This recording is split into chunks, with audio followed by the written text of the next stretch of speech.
जंग के दौरान चाइना लगातार ईरान को मिसाइल के केमिकल्स दे रहा है। यह काम बड़ी चालाकी से किया जा रहा है।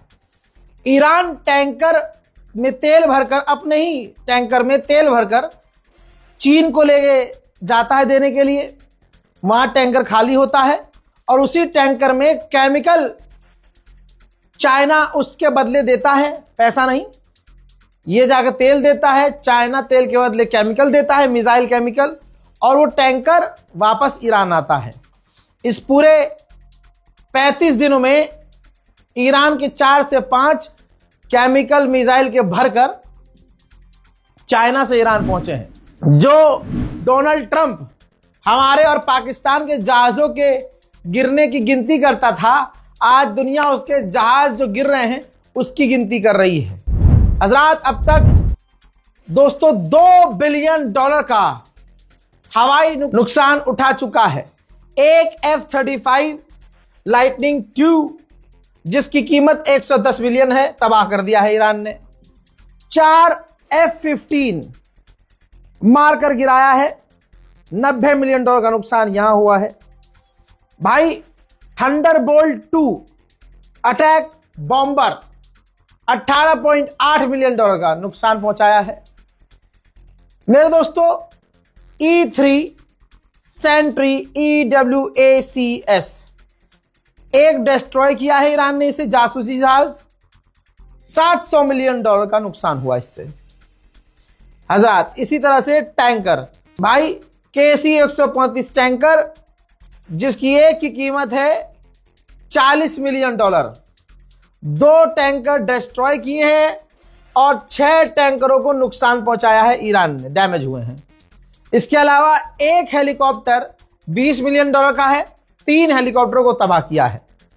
इसी तरह से 17 MQ-9 रीपर ड्रोन अमेरिका के ईरान ने मार गिराए हैं। इतने ड्रोन, इतने फाइटर जेट किसी ने किसी के नहीं मारे होंगे जितने ईरान ने इनके मारे हैं। ईरान के मिनिस्टर हो, ईरान के विदेश मंत्रालय हो, ईरान की एम्बेसी हो, जितना जबरदस्त तरीके से इनका मजाक उड़ाया जा रहा है अमरीकियों का, कहीं नहीं उड़ा रहे हैं लोग। भाई साहब, कमाल हो गया। ये देखो, ईरानियन मिनिस्ट्री की तरफ से पोस्ट किया गया है चेयर फोर्स। आप समझ रहे हो? जी हाँ, अमेरिका की एयरफोर्स को चेयर फोर्स बोला गया है क्योंकि लगातार अमेरिका के जो जहाज हैं वो क्रैश हुए हैं ईरान के अंदर, और अमेरिकी जो पायलट हैं उन्होंने इसी तरह से अपने आप को इजेक्ट करके बचाया है। ईरान के कमांडर ने घड़ी वाली पॉलिसी इस्तेमाल की है जो इंडिया में है, पहले इस्तेमाल करें फिर विश्वास करें। तो यही भाई साहब है, ईरान के कमांडर ने कहा कि हमारे पास ऐसे ऐसे डिफेंस सिस्टम हैं जो अमेरिका के टॉप के फाइटर जेट को, जहाज को मारकर गिरा सकते हैं। यह पहली बार हुआ है जो सेंटोम हर 2 घंटे में, हर 2 मिनट में पोस्ट किया करता था। इस बात की गवाह मेरी पूरी टीम है। हर 15 मिनट में, हर 10 मिनट में सेंटोम पोस्ट करता था। 2 दिन हो गए हैं, ये देख लो भाईजान, 2 दिन हो गए हैं, सेंटोम ने कुछ पोस्ट नहीं किया है। इज्जत की धज्जियां इस कदर इनकी उड़ी हैं। और आपने ध्यान नहीं दिया, डोनाल्ड ट्रंप जो हर 5-10 मिनट में पोस्ट कर देता था, हर 2 घंटे में ट्वीट कर देता था, अब डोनाल्ड ट्रंप ने भी ट्वीट कम किए हैं। ऐसा लग रहा है पीछे से किसी ने थप्पड़ आया है। सोना, तेरी वजह से सब इज्जत की। मेरे दोस्तों, ईरान की गवर्नमेंट ने इंसानियत दिखाई है और इस वजह से पूरी दुनिया में वाह एक बार फिर से ईरान की हो गई है। यह रहा ईरान का ऑर्डर, जो स्ट्रेट ऑफ हॉर्मुज से जहाज, ह्यूमैनिटेरियन एड, किसी गरीब देश के लिए खाना, पानी, अनाज, कपड़ा, लत्ता, मेडिसिन लेकर जा रही हैं, उनको परमिशन की जरूरत नहीं है। वो बड़े आराम से जैसे पहले जाते थे निकल सकते हैं। कुवैत में अमेरिका की एम्बेसी पर बड़ा हमला हुआ था।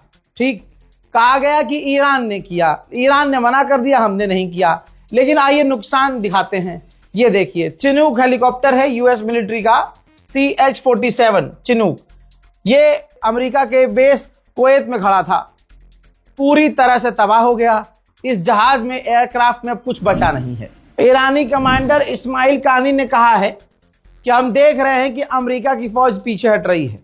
लाल सागर से अमेरिका का एयरक्राफ्ट कैरियर हुतीस के डर से पीछे हटा है और हुती के डर से पीछे हटने का सीधा सीधा इशारा है कि अमेरिका डर रहा है और अमेरिका की फौज पीछे हो रही है। अमेरिका की फौज का हाल अल्हम्दुलिल्लाह क्या किया है, क्या ही किया है ईरान ने। सोचिए, बहरैन में ईरान ने इतना पीटा, इतना बजाया, इतना अमेरिका की फौज रोई पिटने के बाद कि आखिरकार अमेरिका उन्हें अपनी फौज को वापस अमेरिका लेकर आ गया। पिछले 1.5 महीने की तनख्वाह अमेरिकी फौजियों को नहीं मिली, पैसा नहीं मिला, तो गवर्नमेंट मना कर रही है कि अभी हम जंग में हम दे नहीं सकते। तो जो वहाँ चैरिटी हैं, वहाँ जो मदद करने वाली ऐसी एजेंसियां हैं, यानी चैरिटी ऑर्गेनाइजेशन या कोई तंजीम है, वही आकर ऑर्गेनाइजेशन उन अमेरिकी फौजियों को पैसा दे रही है कि लो बेटा चिल्लर ले लो, लो हम आपकी मदद करने के लिए हैं। ये अमेरिका की फौज की हालत करने वाला ईरान है। IRGC ने फिर से धमकी दी है कि इलाके के कंट्रीज, इलाके के देश अपने मुल्क से अमेरिका को निकाल दें, अमेरिकियों को निकाल दें, अमेरिकी फौज को निकाल दें, अदरवाइज हमारा खतरनाक रेस्पॉन्स देखने के लिए तैयार रहें। ईरान के विदेश मंत्री ने कहा कि जब ज़ैपोरिज़िया यूक्रेन के पावर प्लांट पर और न्यूक्लियर प्लांट पर हमला हुआ तो पूरा यूरोप भड़क गया था, सबने गुस्सा व्यक्त किया था, और आज हमारे न्यूक्लियर प्लांट पर हमला हो रहा है, कई बार हो चुका है। अगर न्यूक्लियर रेडिएशन लीक होना शुरू हो जाए या कुछ भी ऐसा केमिकल लीक हो जाए तो पूरा GCC लपेटे में आएगा। सिर्फ ईरान नहीं, पूरा GCC। लेकिन दुनिया खामोश है, क्यों? हजरत गोदी मीडिया ने और अमेरिकी मीडिया ने पाकिस्तान का जो रुख है वो गलत रखा, जिसके बाद पाकिस्तान की इमेज को बचाने के लिए ईरान ने खुद स्टैंड लिया। ईरान के विदेश मंत्री ने खुद ये वीडियो शेयर किया है जो पाकिस्तान का है, और कहा कि अमेरिकी मीडिया, US मीडिया गलत चीजें दिखा रही है। हम बहुत शुक्रगुजार हैं पाकिस्तान के, जो उसने मीडिएशन करवाने की कोशिश की और वो अभी भी मीडिएशन करवाने की कोशिश कर रहा है। हमने ये नहीं कहा कि हम इस्लामाबाद नहीं जाएंगे। हाँ, हमने ये कहा है कि हम परमानेंट सीज फायर, परमानेंट जंगबंदी चाहते हैं, हम टेम्परेरी सीज फायर नहीं चाहते। हम पाकिस्तान के शुक्रगुजार हैं जितने भी उसने एफर्ट डाले हैं। दोस्तों, वहीं इराक से ईरान जो मदद के ट्रक जा रहे थे, अमेरिका और इजराइल ने उन मदद के ट्रक्स पर भी, जो ह्यूमैनिटेरियन एड जा रहे थे, उन पर भी हमला किया है।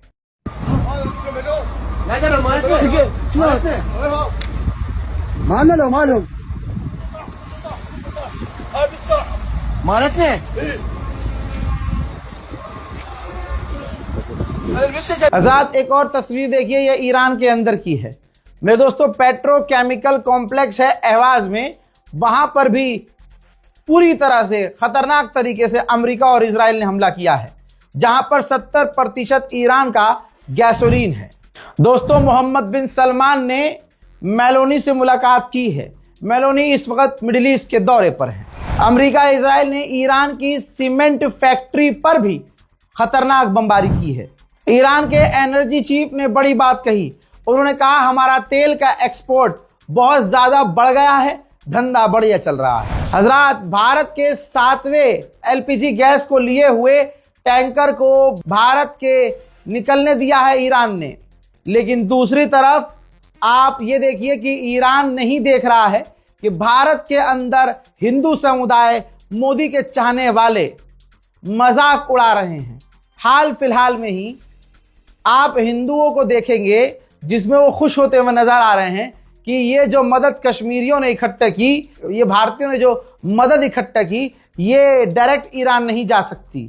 लेकिन इन गूखोरों को, गू चट्टों को, पेशाब पीने वाली कौम को ये पता ही नहीं है जिनेवा कन्वेंशन लॉ के हिसाब से हम क्या, भारत क्या, जर्मनी क्या, ब्रिटेन, फ्रांस क्या, दुनिया का कोई देश डायरेक्ट किसी देश को पैसा नहीं भेज सकता। जहां का कोई भी बैंक हो, ईरान के बैंक में डायरेक्ट वो बैंक पैसा नहीं भेज सकता। ये इंटरनेशनल लॉ है।